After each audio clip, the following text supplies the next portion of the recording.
هذه إذاعة إرنا.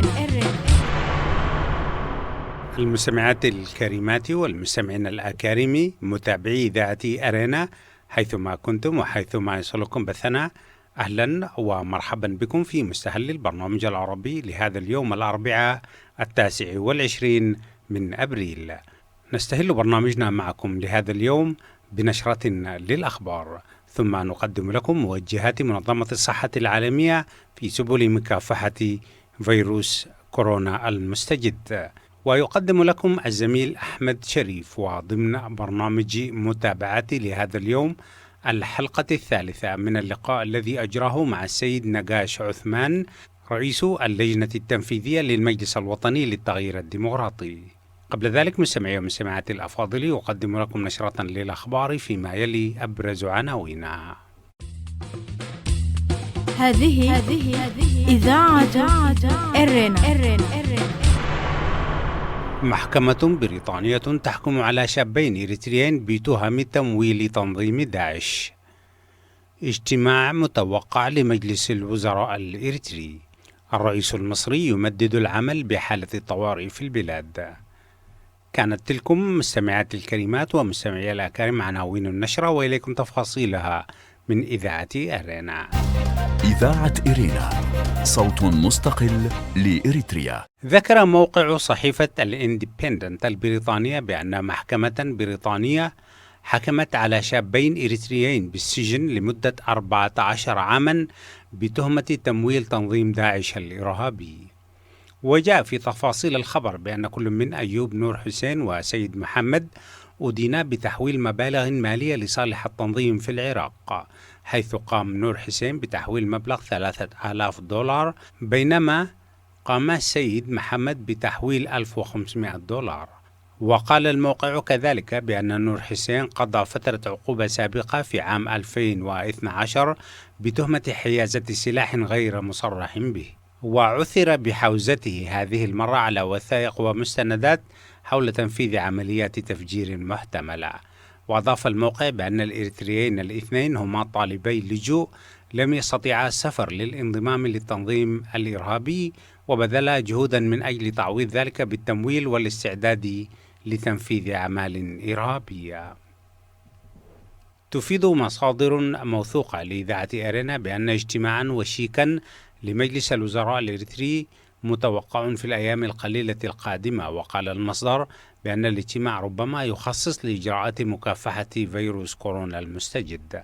ولم تسجل وزيرة الصحة الإريترية السيدة آمنة نور حسين أي حضور إعلامي خلال هذه الفترة لتناول سياسات وزارتها بخصوص مكافحة الوباء، حيث أن أغلب رؤساء الدول ووزراء الصحة في معظم بلدان العالم أصبحوا يطلون عبر وسائل الإعلام بشكل دوري لإفادة شعوبهم حول تطورات المرض وسياسات حكوماتهم في مقاومته. ورغم قيام وزير الإعلام الإريتري بالتغريد حول تطورات المرض في البلاد، إلا أن وزيرة الصحة لم تظهر للتحدث حول سياسات وزارتها بهذا الخصوص منذ بداية المرض. أعلن الرئيس المصري عبد الفتاح السيسي تمديد العمل بحالة الطوارئ في البلاد لمدة 3 أشهر أخرى، وذلك نظرا للظروف الأمنية والصحية الخطيرة التي تعيشها بلاده بحسب ما نشر في الجريدة الرسمية يوم الاثنين الماضي. وأعلنت حالة الطوارئ في كافة أرجاء مصر في أعقاب اعتداءين نفذهما متطرفون في 9 من أبريل من عام 2017، واستهدفا كنيستين قبطيتين في طنطا والإسكندرية، وأسفر عن سقوط 45 قتيلا. ويعزز قانون الطوارئ بشكل كبير صلاحيات السلطات الأمنية في التوقيف والمراقبة، ويتيح فرض قيود على حرية التحرك في بعض المناطق. وجاء في نص قرار الرئيس المصري بحسب الجريدة الرسمية نظرا للظروف الأمنية والصحية الخطيرة التي تمر بها البلاد، وبعد أخذ رأي مجلس الوزراء، قرر رئيس الجمهورية أن تعلن حالة الطوارئ في جميع أنحاء البلاد لمدة 3 أشهر أخرى، اعتبارا من الساعة 1 من صباح يوم أمس الثلاثاء الموافق 28 من أبريل الجاري. ونص القرار على أن تتولى القوات المسلحة وهيئة الشرطة اتخاذ ما يلزم من إجراءات لمواجهة أخطار الإرهاب وتمويله، وحفظ الأمن بجميع أنحاء البلاد، وحماية الممتلكات العامة والخاصة، وحفظ أرواح المواطنين. وأضاف القرار: يعاقب بالسجن كل من يخالف الأوامر الصادرة. ويأتي تمديد الطوارئ هذه المرة تزامنا مع تفشي وباء فيروس كورونا المستجد، والذي تخطت الوفيات بسببه 200 ألف حالة على مستوى العالم. كانت مستمعي ومستمعاتي الأفاضل تلكم نشرة الأخبار قدمناها لكم من إذاعة إرينا، وهذا تذكير بأبرز عناوينها. محكمة بريطانية تحكم على شابين إريتريين بالسجن لمدة 14 عاما بتهم تمويل تنظيم داعش الإرهابي. اجتماع متوقع لمجلس الوزراء الإريتري. الرئيس المصري يمدد العمل بحالة الطوارئ في البلاد. استمعتم فيما مضى مستمعي ومستمعاتي الأفاضل إلى نشرة للأخبار قدمناها لكم من إذاعة إرينا، وفيما يلي نقدم لكم الإرشادات الخاصة بمنظمة الصحة العالمية والمتعلقة بكيفية الوقاية من فيروس كورونا المستجد. هذه إذاعة إرينا. وتوصي منظمة الصحة العالمية بالتالي: أولا، غسل اليدين جيدا بالصابون، لأن الصابون قادر على القضاء على الفيروسات.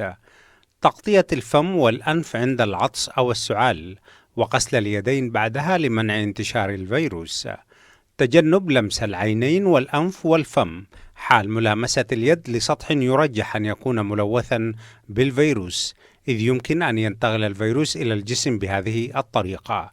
لا تقترب من الأشخاص الذين يعانون من السعال أو العطس أو الحمى، إذ يمكن أن ينشروا جسيمات صغيرة. وأخيرا، عليك البقاء في المنزل حتى لا تعدي أو تأخذ العدوى من الآخرين. وسلمنا والله وإياكم من هذا الوباء. إذاعة إرينا، صوت مستقل لإريتريا. مستمعينا الأفاضل، السلام عليكم ورحمة الله تعالى وبركاته. ولا يزال حديثنا مع أستاذنا القانوني الصحفي الأستاذ المناضل نقاش عثمان، رئيس المكتب التنفيذي للمجلس الوطني الإريتري للتغيير الديمقراطي. نواصل معه الحديث في متابعته للوضع السياسي في إريتريا. سيد نقاش، مرحب بك في إذاعتك إذاعة إرينا. مرحبا بك أستاذ أحمد شريف، ومرة أخرى مرة ثالثة يعني أشكركم على استضافتكم لي لألتقي عبر إذاعة إرينا المعروفة الواسعة الانتشار مع جماهير شعبنا في كل مكان، وخاصة في إريتريا الحبيبة. جميل إن شاء الله، ونحن نسعد بك أكثر حبيبنا نقاش.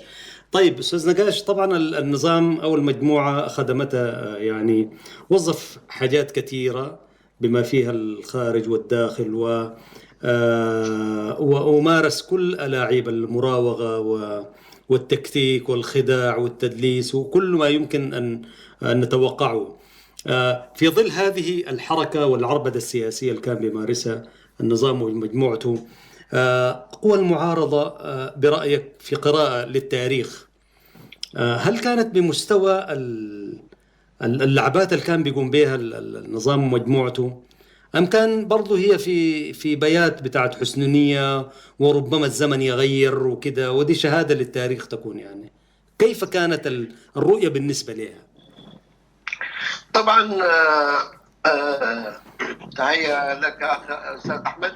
هو أصلا الخداع اللي مارسوا على الجميع، يعني بما فيهم جزء من القوى المعارضة أو القوى الوطنية الأخرى، يعني رغم أنه مواقفه كانت معلنة، لكن يعني شاهد معسكر القوى الوطنية الإريترية أيضا بعد التململ، بعد الانقسامات، وجزء كبير يعني جزء لا بأس به أيضا عاد إلى الوطن على أمل أنه ممكن هذا النظام قد يعود إلى صوابه ويساهم تساهم هذه القوى في إعادة بناء الوطن وبناء البلد الذي ناضلت من أجله سنين طويلة.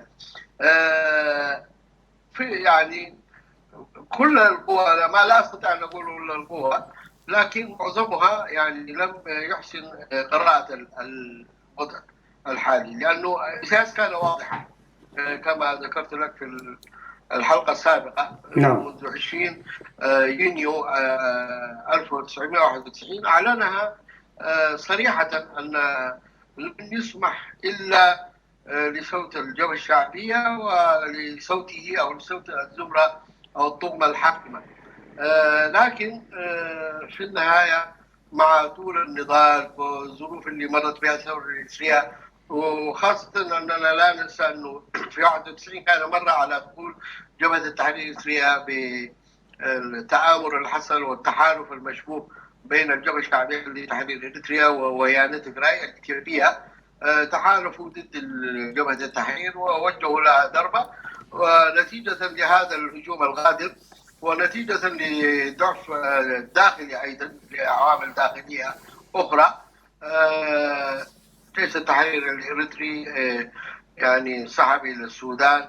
ومنذ ذلك الحين كانت القوى المعارضة نفسها مشتتة، بالتالي لم تستطع مواجهة مشروع الهيمنة والإقصاء للطغمة الحاكمة لإساس التي يقودها إساس، مواجهته بشكل عملي وفعال. لكن ومع ذلك ظلت أصوات كثيرة أيضا تنادي للاصطفاف الوطني لمواجهة مشروع الإقصاء للجبهة الشعبية. لما اليوم نقرأ الوضع بأثر رجعي، الظروف الموضوعية أيضا لم تكن مواتية لتحرك القوى الوطنية الإريترية الأخرى. يعني فمثلا السودان اللي يعتبر الخلفية سياسية أو موقع التواجد الأكثر المكثف للقوى الوطنية الإريترية، كان انحاز بشكل كامل إلى الحكم الجديد أو النظام الجديد في إريتريا، وقدم كل التسهيلات المطلوبة وضيق الخناق على أي تحرك معارض له، بل سلم بعد أو ساهم في اختطاف بعض المناضلين. ويعني أذكر على سبيل المثال الحاضر قبل يوم قلتها والدباشاي والدماريان بحلبي، وأيضا حدثت أعتقد مناضل مانجوس وغيرهم، تم اختطافهم بتواطؤ من الأجهزة الأمنية للنظام الإثيوبي، بقى للنظام السوداني. كل هذه الأمور أيضا لعبت دور، وإثيوبيا كانت طبعا الحليف اللي استولى على الحكم أيضا في إثيوبيا، كان الحليف التاريخي للجبهة الشعبية لتحرير إريتريا، وهو نظام ويانة أو نظام الثورة الجبهة الثورية الديمقراطية لعموم شعوب إثيوبيا المعروف ب-EPRDF أو إهودك يعني. بالتالي هذه الخلاف، وأيضا المنطقة العربية التي كانت تتحرك فيها القوى الوطنية الإريترية أيضا انحازت بشكل كامل، وخاصة دول الخليج العربي إلى النظام في إريتريا. يعني إذا الظرف لم يكن مواتيا حقيقة، لكن في النهاية الأصوات والرفض بدأت بشكل مضطر تنمو يوما بعد يوم وتزداد اتساعا، يعني حتى وصلنا إلى مرحلة حتى جزء من نظام بدأ يعارض أيضا الطغمة المتسلطة على قيادة الجبهة الشعبية. وكذلك يعني في ناس المعارضين اللي كانوا أو من القوى الوطنية الذين دخلوا على أمل أن يساهموا في بناء هذا البلد أو الدولة الوليدة، يعني بدأ يعودوا على أعقابهم ورجعوا من جديد، ورجعوا إلى السودان وإلى مناطق مختلفة من العالم يعني. هذه إذاعة إرينا. جميل. آنساتي سيداتي سادتي، لا زلتم مع إذاعة إرينا الدولية، ومحدثنا هو الأستاذ المناضل القانوني الصحفي نقاش عثمان إبراهيم، رئيس المكتب التنفيذي للمجلس الوطني الإريتري للتغيير الديمقراطي، في حلقة من برنامج متابعات. سيد الكريم، أشرت في حديثك أنه الظروف لم تكن مواتية لقوى المعارضة، ظروف إقليمية وظروف داخلية وغيرها، ولكن هذا ربما يعني يبرر ذلك حتى لا يبرر أنه لم تكن هنالك مشكلات داخلية، وربما أنت أشرت إليها. لكن برأيك أستاذ نقاش، يعني كانت ظروف كثيرة برأيي مواتية لتحرك قوى المعارضة، ولكن لم يتم استغلالها، وأنا دار أقيف ما هي الأسباب في رأيك؟ على سبيل المثال لو ذكرنا القطيعة السياسية بين السودان وإريتريا التي افتعلتها القوى والطغمة الحاكمة في أسمرة، وقفل السفارة وقطع العلاقات في أقل من زمن مباراة لكرة القدم، لو قلنا ما نكون مبالغين، حيث كنا شهود عيان كيف تمت المسرحية وفبركتها. بالتالي تلك القطيعة، وأنت أشرت في معرض حديثك أنه قوى المعارضة اللي كانت موجودة في السودان بما أنه هو الحاضنة السياسية للشعب الإريتري، حيث تواجد كثير من المقاتلين، كثير من اللاجئين وما إلى ذلك، والقرب فترة بتاعت قطيعة كانت فترة طويلة يعني، وشهدت حلف صنعاء وغيره وغيره.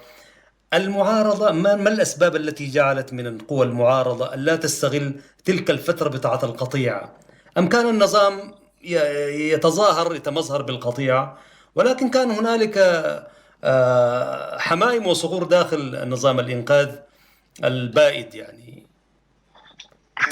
كيف ترى ذلك؟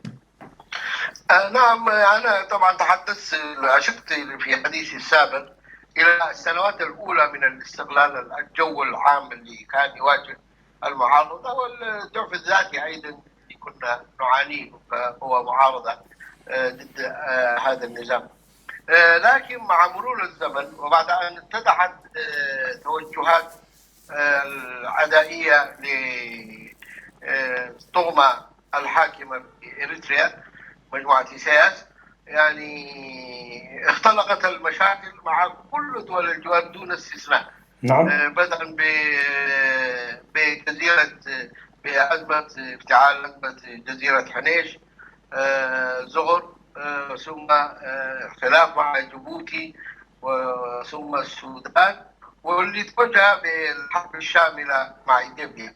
هذا النظام لأنه طبيعة دائما السياسة الخارجية لأي نظام هي انعكاس لسياسته الداخلية، اللي ما يتسامح مع مواطنيه ولا يهتم بمصالح شعبه بالداخل. بالمقابل أيضا يحاول يلعب نفس الدولة الهيمنة ودولة الإثارة وخلق المشاكل والتوترات وإثارة البلابل مع دول الجوار ومع المحيط أو القريبة أو البعيدة. هذا طبعا خلق جو من العداء بينه وبين السودان وبينه وبين اليمن. وفي ظل هذه الأجواء كانت هناك ظروف مواتية للتحرك من قبل المعارضة الوطنية الإرثية. لكن للأسف الشديد، وأقولها يعني بصراحة، يعني لم تكن قراءتنا موضوعية للتطورات الموجودة، بأنه ليس هناك عدو دائم ولا صديق دائم، هناك مصالح دائمة، والنظام الإريتري خبير بأنه يتقلب من هذا وذاك في لمحة بصر دون أي وجه أخلاقي أو سياسي. لذلك كان يجب أن نتوقع أنه إساس مستعد أن يرهن البلد كله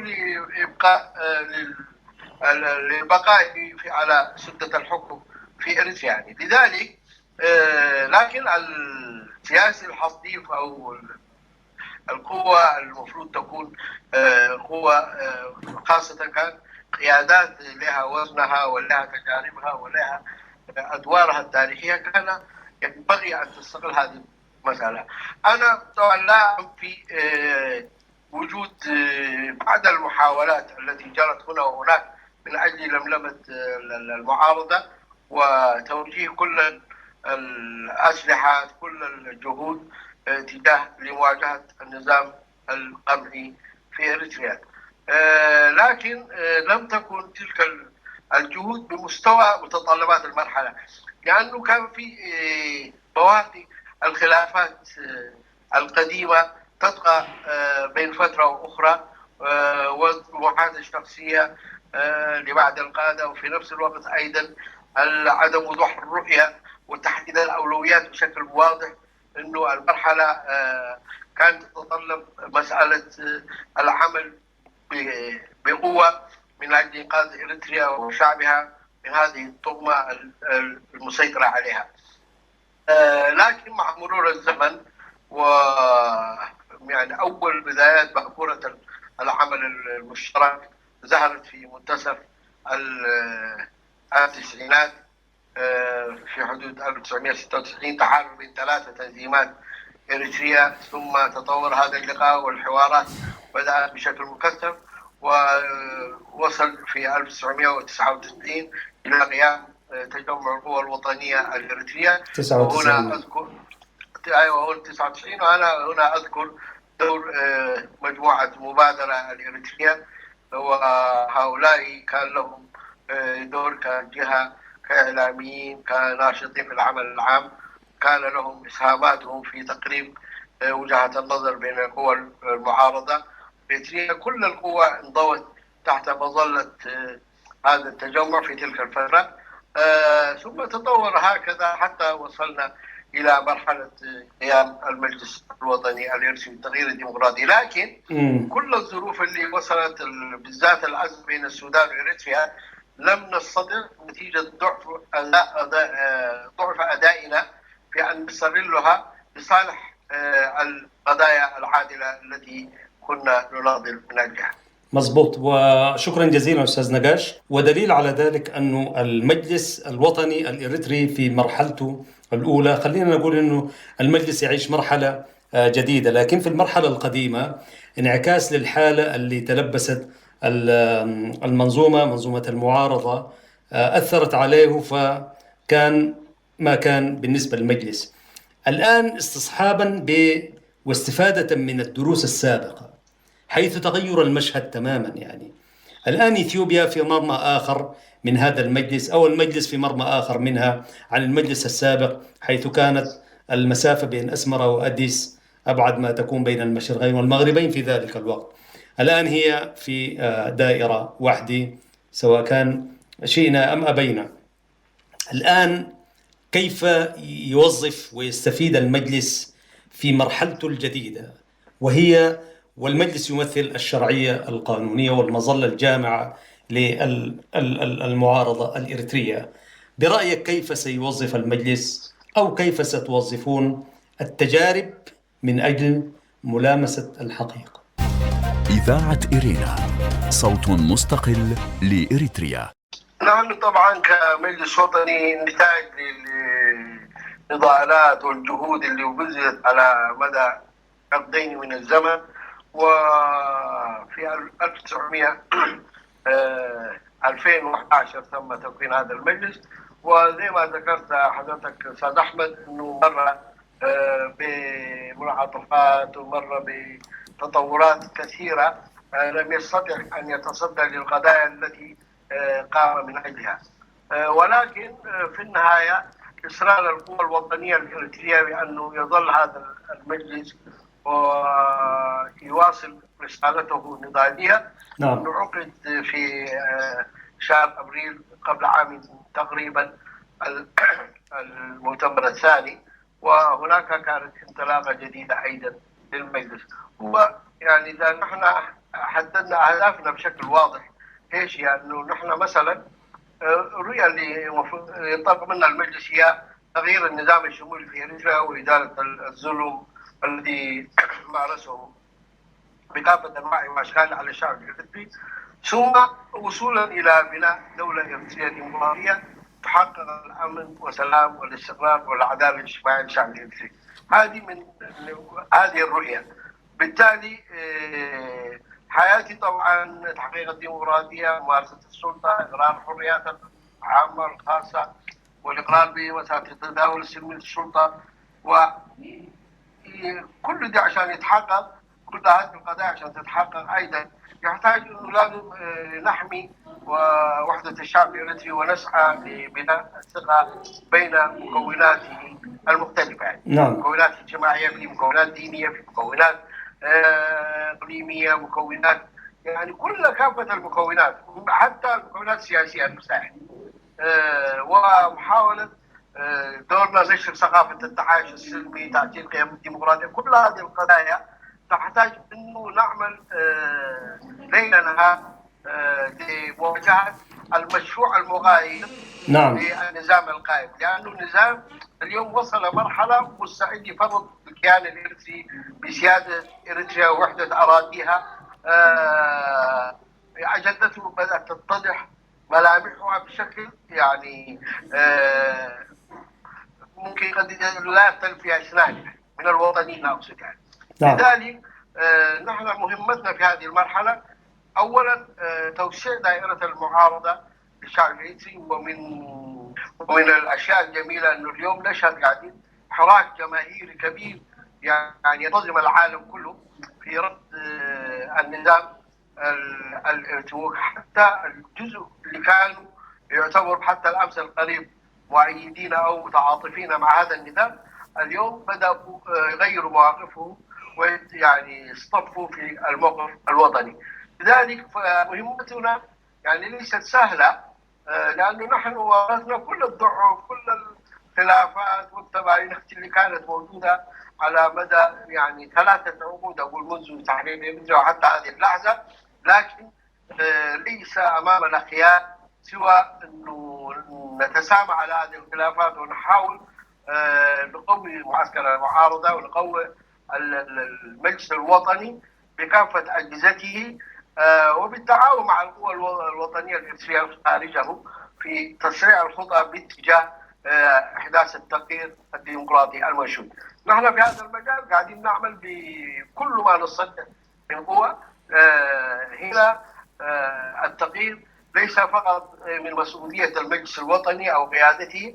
نحن ممكن يعني نقود العمل أو موجودين باعتبار نخبة سياسية موجودة أو جهة مؤطرة، لكن أيضا على كل الجماهير الحاذبة على التغيير والحريصة على هذا الإنجاز الوطني اللي اسمه إريتريا، اللي يتحقق بفضل تضحيات جسيمة وآلاف عشرات الآلاف من الشهداء اللي دفعناهم الحفاظ على هذه المسألة ودفع وتيرة العمل النضالي أيضا من مسؤولية كل الوطنيين الإريتريين كانوا في إطار المجلس أو خارجه يعني. جميل جدا. طيب في أقل من دقيقة أستاذ نقاش، ما هي البرامج القريبة التنفيذ الآن؟ هل على مستوى اللجان والأقاليم الاجتماعات مستمرة واللقاءات وقراءة المشهد ومتابعة ما تشهده إريتريا؟ نعم، نحن طبعا في كل المواقع التواجد الإريتري يعني تقريبا عدنا إعادة تنظيم الفروع وتأطير الجماهير في مناطق ما زالت قيد العمل، ونتمنى أن ننجزها خلال الفترة القصيرة القادمة. وأيضا في نفس الوقت في يعني محاولة تجويد العمل، لأنه نحن قاعدين نواجه نظام زي الخطوط يعني منتشر في كل مكان، يعني في المجال الدبلوماسي، في المجال السياسي، في المجال الإعلامي. كل هذه يعني طبعا إمكاناتنا لا زالت محدودة، لكن يعني البرامج الموضوعة لو نفذناها أو وآمل نحن ننفذها إن شاء الله، يعني بالذات في المجال الإعلامي قد نحدث طفرة نوعية في مواجهتنا لهذا النظام. وأهم شيء زي ما في أيام الاستقلال تحررت إريتريا بفضل جهود أبنائها، الآن أيضا التغيير الديمقراطي سيأتي بجهود أبنائه وخاصة شعبنا في الداخل. إن شاء الله. شكرا لك أستاذنا المناضل القانوني الصحفي الأستاذ نقاش عثمان إبراهيم، رئيس المجلس المكتب التنفيذي للمجلس الوطني الإريتري للتغيير الديمقراطي. نشكرك على حديثك لإذاعة إرنا، وإن شاء الله سيكون عندنا معك لقاء قادم. حتى ذلك الحين نستودعكم الله، والسلام عليكم ورحمة الله. تقبلوا تحياتي أحمد شريف والزملاء فتحي عثمان وبنيام سمعون إلى لقاء في حلقة قادمة. إذاعة إرينا، صوت مستقل لإريتريا. المستمعات والمستمعين الأكارم، أهلا وسهلا بكم مجددا. وقبل ختام فقرات برنامجنا أقدم لكم موجزا لأهم ما ورد في صدر نشرتنا الإخبارية. محكمة بريطانية تحكم على شابين إريتريين بالسجن لمدة 14 عاما بتهم تمويل تنظيم داعش. ذكرت صحيفة الإندبندنت البريطانية بأن محكمة بريطانية حكمت على شابين إريتريين بالسجن لمدة 14 عاما بتهمة تمويل تنظيم داعش الإرهابي. وجاء في تفاصيل الخبر بأن كل من أيوب نور حسين وسيد محمد أدينا بتحويل مبالغ مالية لصالح التنظيم في العراق، حيث قام نور حسين بتحويل $3000 بينما قام سيد محمد بتحويل $1500. وقال الموقع بأن نور حسين قضى فترة عقوبة سابقة في عام 2012 بتهمة حيازة سلاح غير مصرح به، وعثر بحوزته هذه المرة على وثائق ومستندات حول تنفيذ عمليات تفجير محتملة. اجتماع متوقع لمجلس الوزراء الإريتري. تفيد مصادر لإذاعة إرينا بأن اجتماعا وشيكا لمجلس الوزراء الإريتري يتوقع في الأيام القليلة القادمة. وقال المصدر بأن الاجتماع ربما يخصص لإجراءات مكافحة فيروس كورونا المستجد. الرئيس المصري يمدد العمل بحالة الطوارئ في البلاد. أعلن الرئيس المصري عبد الفتاح السيسي تمديد العمل بحالة الطوارئ في البلاد لمدة 3 أشهر أخرى، وذلك نظرا للظروف الأمنية والصحية الخطيرة التي تعيشها بلادي بحسب ما نشر في الجريدة الرسمية مساء يوم الاثنين الماضي. ويعزز قانون الطوارئ بشكل كبير صلاحيات السلطات الأمنية في التوقيف والمراقبة، ويتيح فرض قيود على حرية التحرك في بعض المناطق. إذاعة إرينا، صوت مستقل لإريتريا. كان هذا مستمعي ومستمعات الأفاضل موجزا لأهم ما ورد في صدر نشرتنا الإخبارية لهذا اليوم، وبه نكون وإياكم قد وصلنا إلى نهاية فقرات برنامجنا. وقبل الختام أذكركم دوما بأنكم يمكنكم الكتابة إلينا والتواصل معنا على البريد الإلكتروني arabicerena@gmail.com.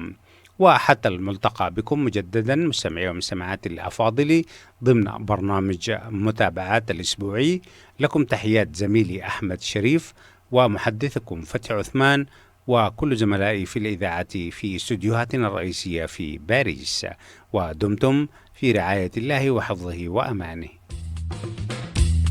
هذه إذاعة إرينا.